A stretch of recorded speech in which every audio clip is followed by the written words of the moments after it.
Welcome to our channel.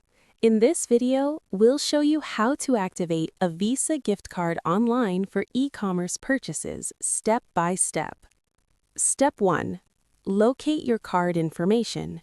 For physical cards, scratch off the back to reveal the 16-digit card number, expiration date, and CVV code. For digital cards, check your email for the same details. Step 2. Visit the official website of the card issuer. Make sure you are on the secure site to avoid scams. Look for a section labeled Activate Card or Register Card. Step 3. Sign in to your account if required. Some cards need to be linked to an account for online purchases. If you don't have an account, create one using your email address and a secure password. Step 4.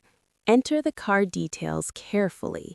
Input the 16-digit card number, expiration date, CVV code, and any requested billing information exactly as printed on the card. Step 5. Click Activate or Submit. The website will verify the card and confirm that it has been activated for online use.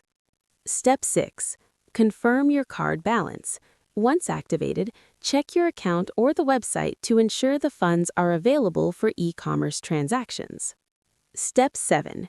Use your Visa gift card for online purchases. Keep the card and confirmation details safe for future reference or troubleshooting. That's it. Following these steps allows you to activate a Visa gift card online for e-commerce safely and quickly. Don't forget to like this video and subscribe to our channel for more simple and helpful step-by-step guides.